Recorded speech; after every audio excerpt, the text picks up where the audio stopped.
Hey, what's up guys? It's Technical Tim here, and I want to thank everyone so much who's been liking all my videos and subscribing to the channel. And if you like this video, I'd really appreciate it as well.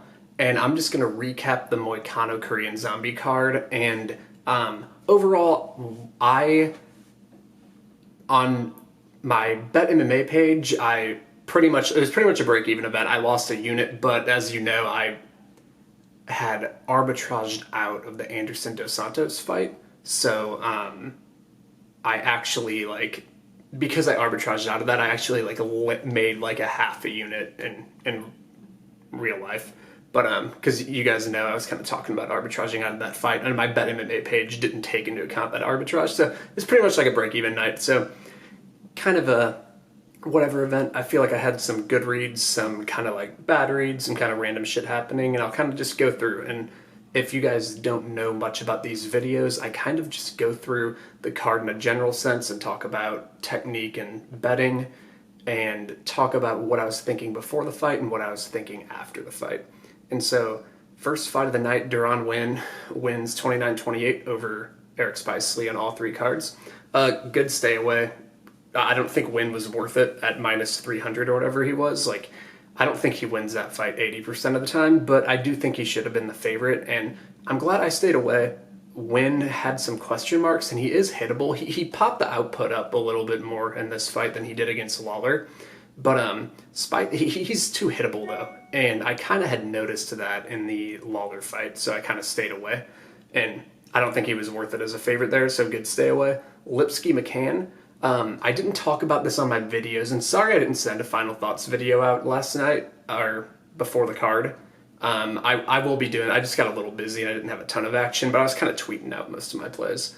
But I had the goes the distance here, and my overall opinion on this was the average goes the distance for a women's MMA fight is minus 330.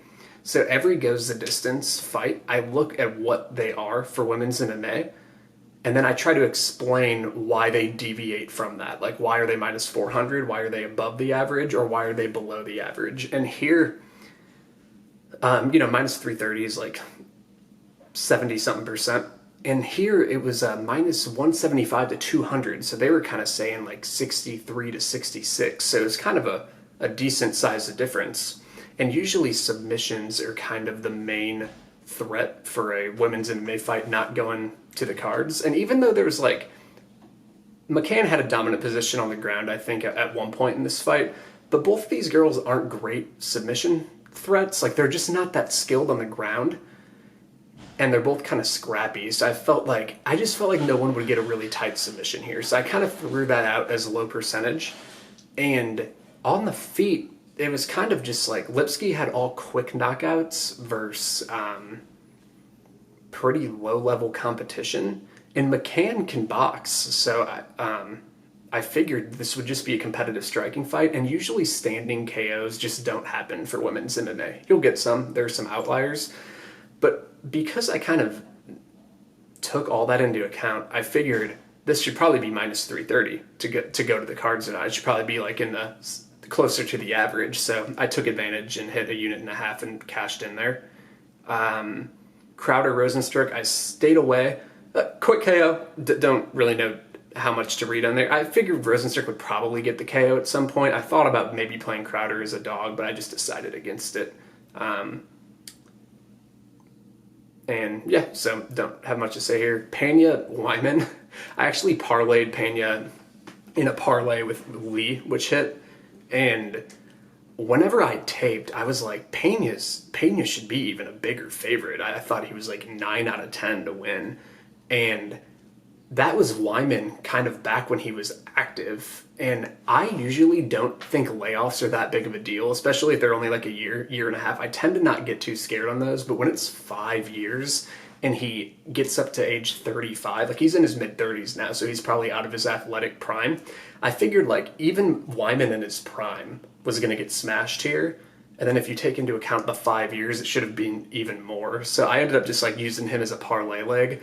Whenever I looked at all the sometimes I like to see just a favorite for a parlay leg who I think is really good, even if like a good bet, even if they're in the minus 300s. And when I was going through it all, I wasn't confident in Win. I wasn't confident in Rosenstruck because he's kind of low volume and it's heavyweight. And then I figured I didn't really like Barberena over Brown either because I thought that line should have probably been a little closer. So I didn't really have any strong opinions about them being a parlay leg, but whenever I was looking at Pena in the minus 300s, I just figured that was the one, and it kind of proved out to be, he dominated, but that was nasty, and we need corner stoppages in MMA, man. There's no reason Wyman should have went out there after the first round. Like, the second and third round was so unnecessary. So, yeah, that's really all I have to say there. Pena does a great job with his length. Whenever you get in on his hips, he does a good job at, like, creating separation with his hands up against, like, some limb of the opponent, like their knee or their leg, and then getting his hips back. So I've actually rolled around with Pena. He's kind of from my area, so I've grappled with him before. But yeah, so I was happy with him in a parlay leg. He honestly looked like should have been minus 900. Yoder Kondo, I didn't play. I actually was like, I'm not going to play serious money on a fight like this, but I was thinking about Kondo because I thought she was a more aggressive, like, move forward striker with a volume edge.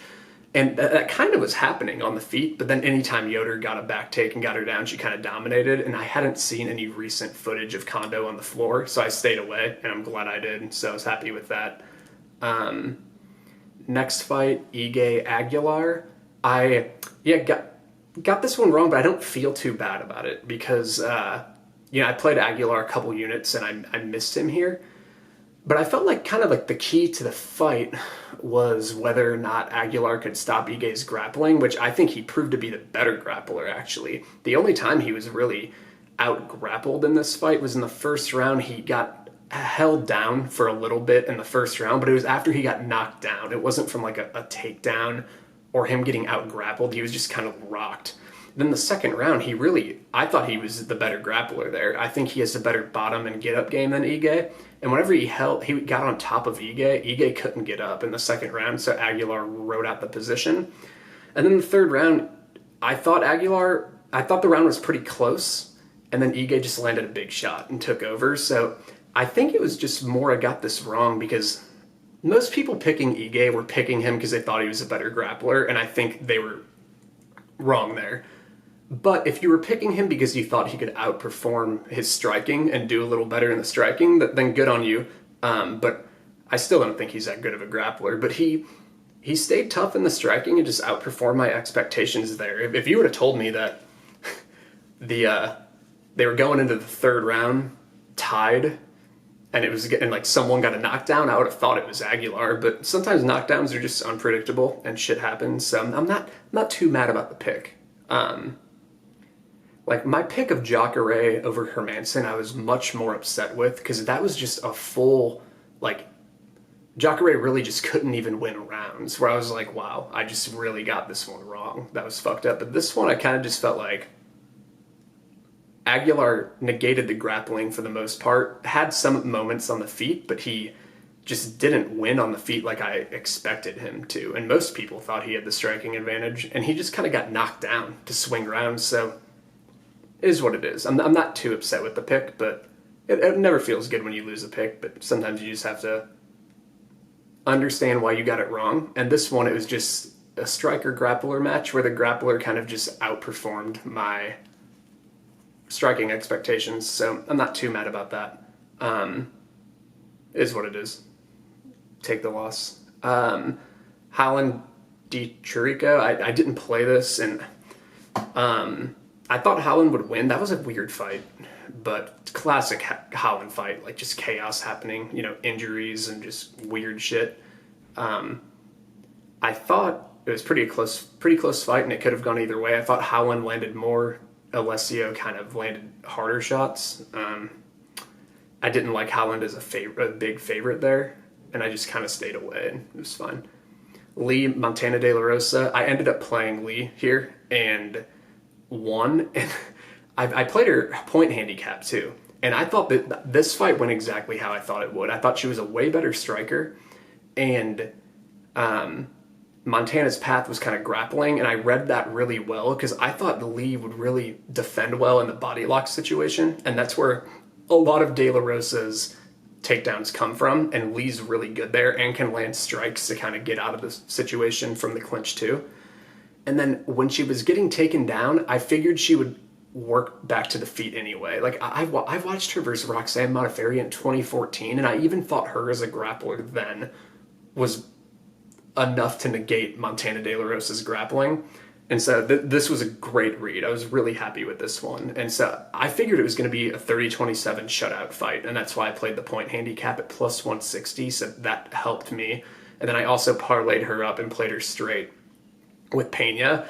And honestly, Lee looked like she was like 90% in there. She pretty much dominated that fight, but she's good.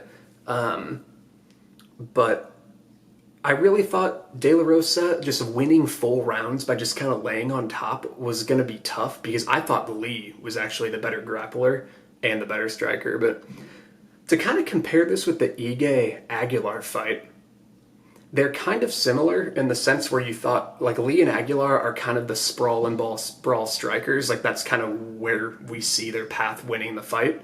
And Ige and De La Rosa are they kind of seem like they were the top game. They needed the wrestling and kind of the grappling to get going. And I think I correctly read that Aguilar and Lee would both stop the grappling in their fights. But Ige just kind of outperformed his striking, and De La Rosa didn't. Like, De La Rosa pretty much looked like she was on the feet like I thought she would be. So that kind of like if De La Rosa would have ended up just outstriking Lee, I wouldn't have been mad either, if that makes sense. So that's why I'm not too upset. I am a little upset about a pick later we'll talk about, though.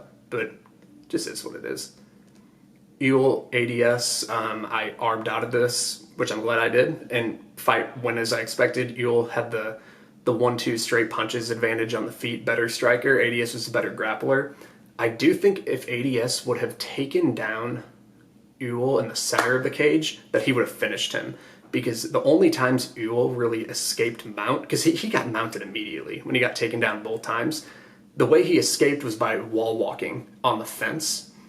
And maintaining mount for ADS, that's a lot different to do when the cage is in play, because the leverage is different. All of a sudden your opponent's legs are over your head, and so just it's not as stable. But if you're out on the middle of the mat, they can't do that. And I think if he would have taken him down in the middle of the mat, kind of like Nathaniel Wood did, that he would have finished him personally. So I still think that line was about right. I think it's about an even money fight. And I'm glad I ended up arbing out of it. So I took a profit there. And yeah, so that was cool. Brown Barberena, I didn't play this. I thought Barberena was going to win. Brown looked good, man. His kicks were landing a lot. But Barberena looked a little shop worn. I think it was like a mix of Brown kind of doing a little, kind of improving, and Barberena also kind of looking a little shop worn. Maybe that Luke war got to him, but I didn't think Barberena looked like he usually can. I think he could have given Brown trouble in the pocket with punches, but Brown did a good job. I figured Brown had a shot here, and so people who played him, good on you. Nice little pick, but didn't play it. Then the main event, Korean Zombie Moicano. Even though this was like a quick KO and it's hard to know exactly how the fight would go if it played out, I still think I ended up playing a little bit on Moicano here and got it wrong. That was kind of a late pick too. Kind of like, I didn't do a Final Thoughts video, so you guys didn't know all my picks, but I thought Moicano would kind of repeat the Cater game plan and kind of just stick and, or the Stevens one too, and kind of stick and move, use leg kicks and a lot of lateral movement. But he really kind of did stand in the pocket versus Aldo. And if you stand in the pocket with Korean Zombie has legitimate boxing there. So I should have just stayed away from this fight. Even though it was a quick knockout, I still think the pick was wrong, because the tendency of Moicano of standing in the pocket with Aldo means that he probably would stand in the pocket in a 25-minute fight with Korean Zombie, and then he could get KO'd. And I don't think Moicano is that durable. I mean, even against Ortega, like, he kind of panic shot and was getting hurt. So I should have stayed away from that fight. That was a dumb pick. I'm not mad about the Aguilar one because it was really just Ige kind of outperforming cardio and striking expectations. But this one, I should have just stayed away. It was a dumb pick. So overall, it ended up like breaking even for the month. We're up like 3.5, 4 units. So kind of like mediocre. But what I'm most happy with this month is our losing events have only been like a unit. So we haven't been getting hit hard. And the most I've lost all year is 5 units in an event. And whenever you keep those losing events low, it just takes like one good event and then all of a sudden your ROI goes up to like 20. But on the year right now, I'm up like 35, 40 units and my ROI is like 14 to 15%. So that's tracked. Untracked, I'm doing a little better. But so I'm not like I'm not extremely happy with that performance, but it's fine. Like I'm not mad either. And it's steady. So we're doing okay. But yeah, I just kind of wanted to quickly talk about this. And we have the Contender Series on Tuesday. I'm kind of taping right now. Nothing I see so far. It looks like it's going to be a lot of big favorites in that card. And then we have the JDS card the next Saturday. And I'll be sending previews throughout the week. And you guys are going to see big changes to this YouTube channel coming up. So just stay tuned. And thank you so much. Bye.